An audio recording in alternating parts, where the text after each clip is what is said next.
Here's some data about how many cases of tea were sold by each of 3 salespeople in each of 3 months. To make this data into a chart, I'll start by selecting the data. I'll click in cell A2 and drag to cell D5. Next, on the ribbon, I'll click the Insert tab.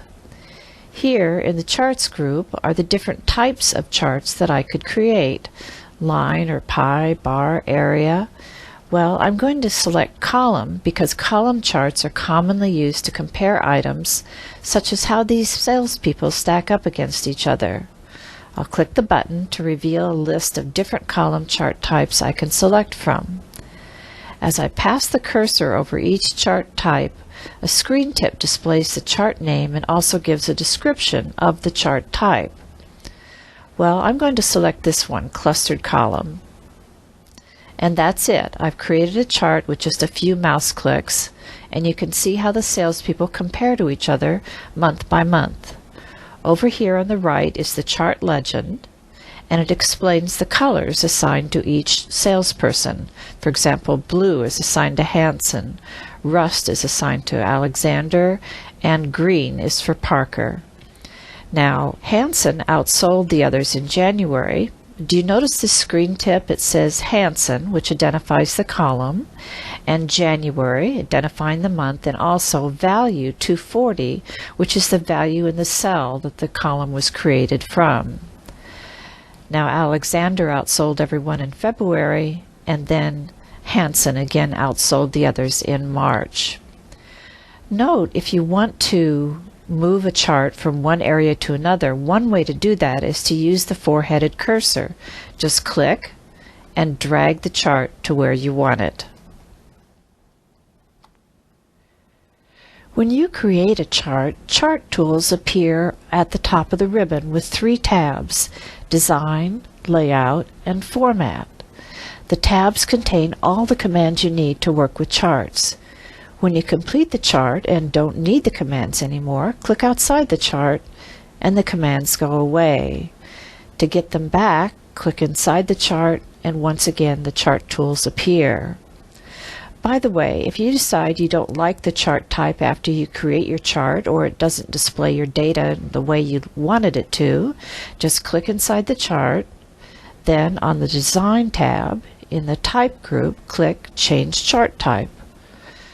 I'll try this type, and I'll click OK, and that's fine, but I think I like the first type better, so I'll click Change Chart Type again, click Clustered Column again, and click OK, and there my original chart is back.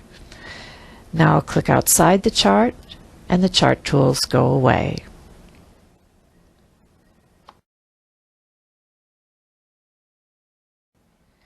In this chart, the data from each spreadsheet cell is a column. We've got 9 cells of data and 9 columns. Data for each salesperson appears in 3 separate columns, 1 for each month. The height of each column is proportional to the value in the cell that it represents. The chart legend on the right, created from the row titles, the salespeople names, tells which color represents the data for each salesperson. Column titles, the month of the year, are at the bottom of the chart. This chart has 2 axes. On the left side is the vertical axis, also known as the value or y-axis. This axis is the scale of numbers by which you can interpret the column heights. The months of the year are on the horizontal axis at the bottom, also known as the category or x-axis. By the way, changes that you make to the spreadsheet data after the chart is created are instantly shown in the chart. I'll change the figure in B4 from 175 to 700.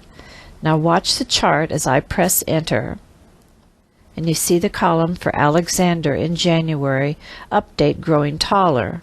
Also, the values on the vertical axis changed from 600 to 800 to adjust for the larger value added to the data. This chart isn't the only view I can have of the data. The chart compares salespeople to each other month by month. The x-axis at the bottom of the chart shows that the data is arranged by columns, January, February, March. And the chart legend is made up of the rows, the salesperson names. But I can literally swap the data over the axis so that the salespeople are compared to themselves instead of to each other.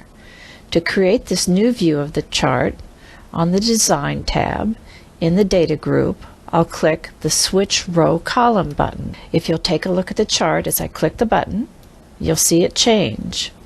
Now the chart says something different. The x-axis at the bottom of the chart now shows the row names, Hanson, Alexander, and Parker, and the chart legend is made up of the column names, January, February, March. The chart now shows how each salesperson did month by month compared against themselves.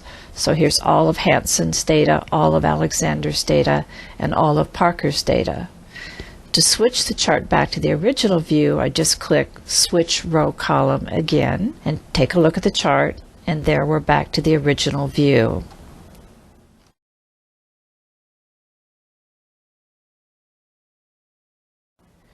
Chart titles give descriptive information to your charts. Then readers don't have to guess what the chart is about. You can give a title to the chart itself as well as to the chart axes, which measure and describe the chart. A quick way to add chart titles is to go to the Charts Layout group on the Design tab. Here's Charts Layout, and click the More button. And there are these tiny images of different chart layouts with names such as Layout 3 and so on. Well, I happen to know that Layout 9 will give me placeholders for a chart title and axis titles, so I'm going to select that, and there are my placeholders. First, I'll select the chart title and type in Northwind Traders T. Then I'll select the vertical or y-axis on the left, and I'll type cases sold. And finally, I'll select the horizontal or x-axis at the bottom, and I'll type first quarter sales and click outside, and now my chart has descriptive information. When you first create a chart, it's in a standard color and style, but you can change that color or style in just a few seconds. Here on the Design tab in the Chart Styles group, I'll click the More button, are all the different looks that I could get for this chart. Now I could change the color to any of these colors, but I think what I'd like to do is to keep the same color but to pick this kind of beveled look for the chart. So I'll click OK, and now the chart columns have changed to this new look. If you'd like to make the chart or axis titles stand out more, that's easy to do as well. I'll click the Format tab, then I'm going to select all of my text here in my title, and then here in the Word Art Styles group, in Text Fill, as I pass my cursor over the different colors, I can see the change in the chart. And I think I'll pick this color. And I'll do the same thing for the axis titles. I'll select them, click Text Fill, change the color, select the text, click Text Fill, and change the color.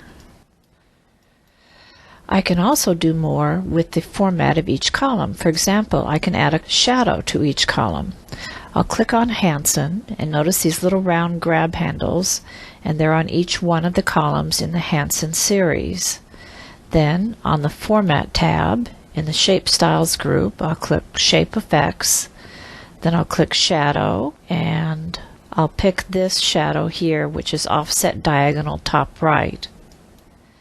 Then I'll click Alexander and do the same steps, shadow, offset diagonal top right, and finally I'll click Parker and click Shape Effects, shadow, and offset diagonal top right, and now all the columns have shadows behind them.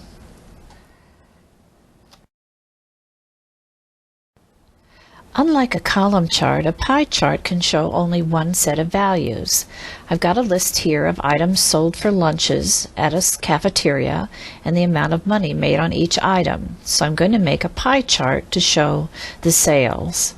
I'll start by clicking in cell A2 and drag to cell B6, and notice that I'm not selecting the total in cell B7. Then on the Insert tab, in the Charts group, I'll click Pie, and this time I think I'll make a 3D chart, so I'll pick this 3D pie. Now that's not all I want to do. I'd like to change the style just a little bit. So on Chart Styles, I'm going to click the More button, and there's a chart here that has little white lines around the pie and between the different pieces of pie, and I'll select that, and now I've got my white lines. But that's not all. I'd like to have the percentage for each type of sale in the pieces of pie. So I'm going to go up here to Chart Layouts and click the More button, and I can see a percentage sign here. It's pretty tiny, but I can make it out. And now I've got the percentage signs, and it matches up with the legend. So for example, blue is beverages, sold 9%, and rust here is sandwiches, which was 40% of the sales. Now the last thing I'll do is create a chart title, and I'll just type in lunch sales, and now I have my chart explaining the sales.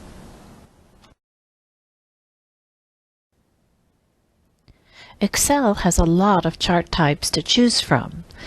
This, for example, is a clustered column, which is a standard column chart type. I'm going to change it to another type. On the Design tab, in the Type group, I'm going to click Change Chart Type. And next to Clustered Column, I'm going to select Stacked Column and click OK. This stacked column has only one column for each month instead of 3. The chart shows the relationship of individual items to the whole. For example, Parker up here in green, Alexander, and Hansen are all displayed in the January column with the values for all 3 salespeople stacked on top of each other. I'll click Change Chart Type again, and this time I'll select 100% stacked column and click OK. The 100% stacked column is like a stacked column, but the columns stretch to fill the full height of the chart. The value or y-axis on the left displays percentages, so you focus on total percentages, not the total numbers. And I'll change chart type one last time by clicking Change Chart Type, but this time under Line I'm going to select Line with Markers and click OK. This type of chart is well suited to showing changes and trends over time and makes comparison of salesperson performance dramatically visible. For example, Parker here in green, sales are pretty flat near the end of the range. Hansen started out a little bit higher, then dipped, and then improved in March. Alexander, on the other hand, started quite high and then has been in a steady decline ever since. Use a line chart when you're representing evenly spaced values such as months, quarters, or years.